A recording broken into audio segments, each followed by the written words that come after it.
ઓમ દેવી શૈલપુત્રે નમઃ. આ નવરાત્રિના પાવન પર્વમાં નવરાત્રિનો પ્રથમ દિવસ માતા શૈલપુત્રી એમના નામે આ કથા છે શિવ અને શક્તિની. આ કથા છે માતા સતીના પાર્વતી સ્વરૂપની. આ કથા છે જન્મ જન્માંતરના પ્રેમની, આ બ્રહ્માંડની, આ સંસારની, આ લોક પરાલોકની સર્વોત્તમ સર્વશ્રેષ્ઠ પ્રેમ ગાથાની. મહાદેવ શિવશંકર અને માતા સતીના વિવાહની.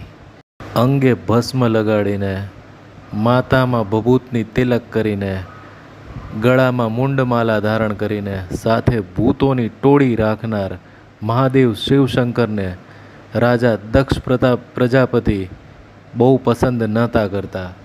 અને જ્યારે દક્ષ પ્રજાપતિના પુત્રી તરીકે શક્તિએ એટલે કે સતી અવતાર તરીકે ત્યાં અવતર્યા હતા, ત્યારે એ જન્મ જન્માંતરના પોતાના પ્રેમ અર્ધનારેશ્વર સ્વરૂપથી અલગ કેમ રહી શકે? અર્ધનારેશ્વર સ્વરૂપ તો ત્યારે જ પૂર્ણ થાય જ્યારે શક્તિ એમના શિવ સાથે મળે.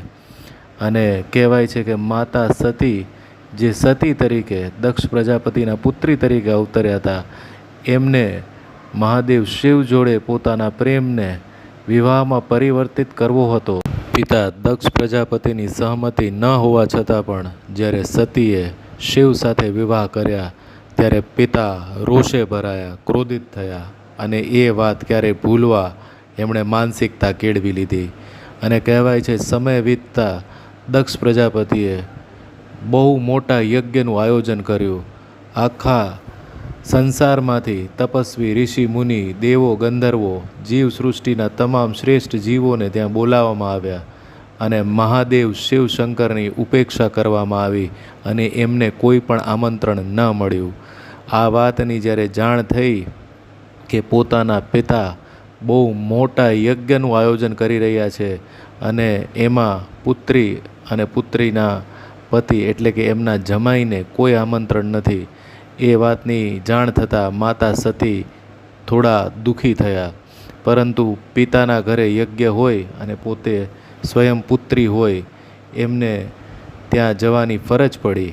અને કહેવાય છે માતા સતી એટલે કે દક્ષ પ્રજાપતિના પુત્રી સતી, મહાદેવ શિવશંકરના પત્ની સતી જ્યારે પોતાના પિતા દક્ષ પ્રજાપતિને ત્યાં જાય છે ત્યારે જુએ છે કે આખા સંસારમાંથી આવેલા તમામ રાજા મહારાજા, દેવ, ગંધર્વો, શ્રેષ્ઠ જીવાત્માઓ, ઋષિ, મુનિ, તપસ્વીઓની માટે સર્વશ્રેષ્ઠ આયોજન મહેમાન ગતિના થયા.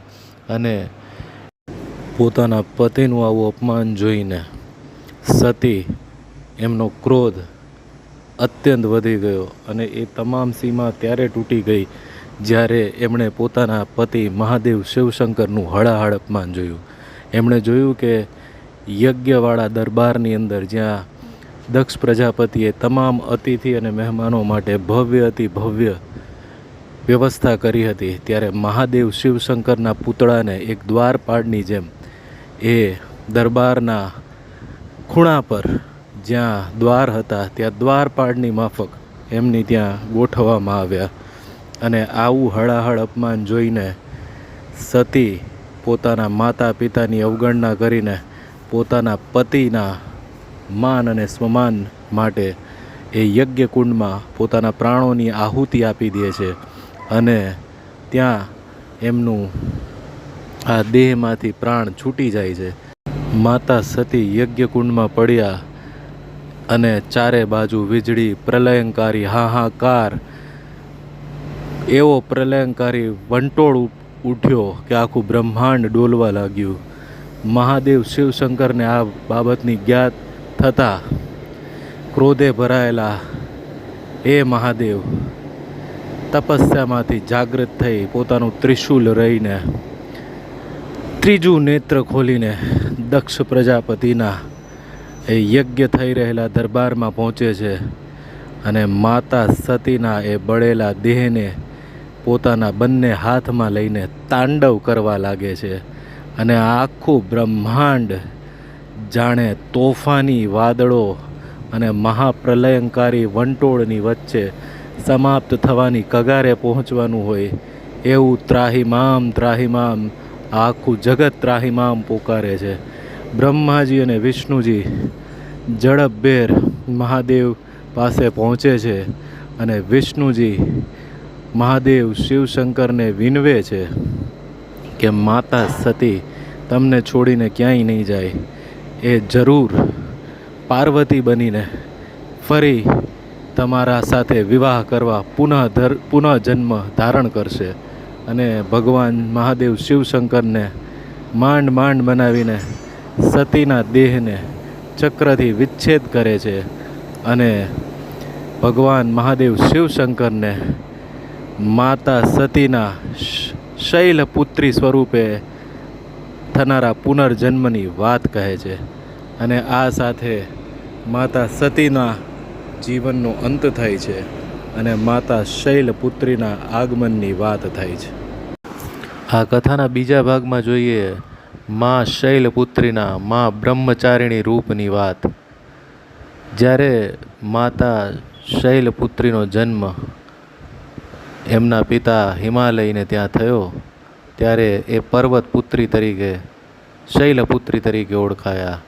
અને ભગવાન મહાદેવ જે પોતાની અર્ધાંગીની સતીના વિરહમાં તપસ્યામાં લીન થઈ ગયા હતા, એમને તપસ્યાથી જગાડવા અને એમને ફરી પ્રસન્ન કરી પોતાની સાથે વિવાહ કરવાના ઉદ્દેશ્યથી માતા શૈલપુત્રીએ ખૂબ જ કઠોર તપ સાધના ચાલુ કરી.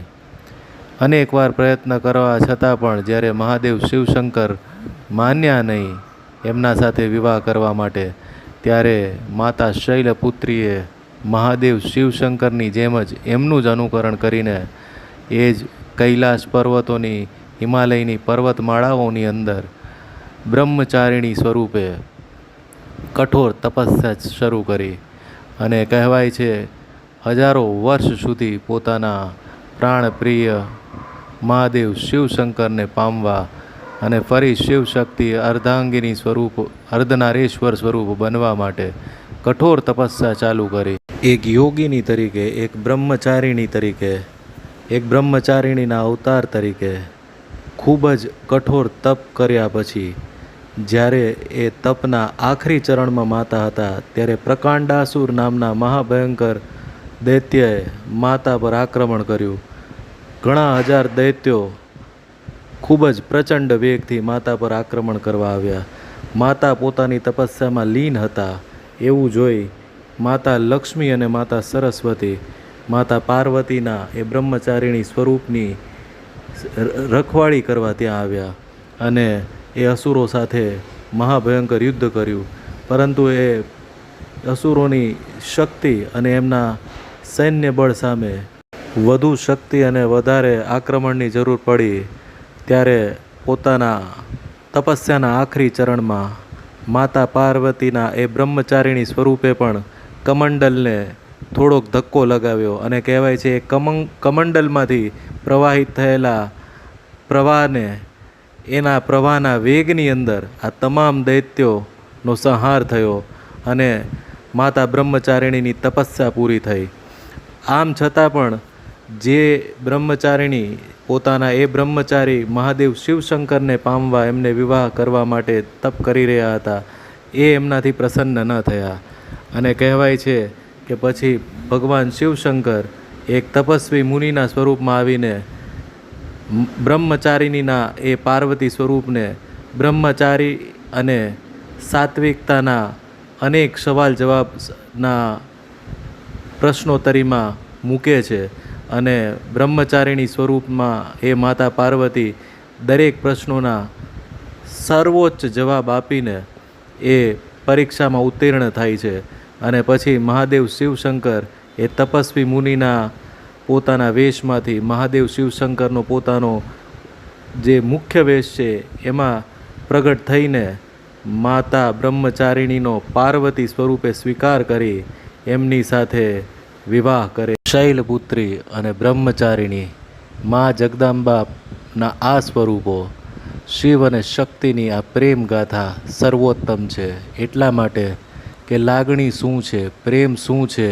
એ આ કપરા કળિયુગની અંદર પણ જ્યારે એના સર્વોચ્ચતા ઉપર શીખવી હોય ત્યારે શિવશક્તિની આ પ્રેમ કથા, માં શૈલપુત્રી અને માં બ્રહ્મચારિણીની આ તપસ્યા પોતાના પતિના સ્વમાન માટે, પોતાના પતિના સન્માન માટે અને એક અર્ધાંગિની તરીકે, એક પતિવ્રતા પત્ની તરીકે એક મર્યાદા અને એક પ્રેમની લાગણીને કઈ રીતે સર્વોચ્ચ શિખર પર લઈ જવાય એ શીખવનાર કથા એટલે આ નવરાત્રિ પર્વમાં માતા શૈલપુત્રી અને માતા બ્રહ્મચારિણીની આ કથા.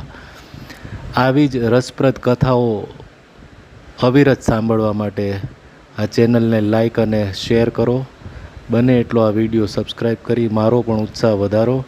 કમેન્ટમાં જગદંબ જય માતાજી લખી મારો ઉત્સાહ વધારો. મળીએ નવરાત્રિ પર્વના રસપ્રદ સ્ટોરી ટેલિંગના આગામી ભાગમાં બહુ જલ્દી. ત્યાં સુધી જગદંબ.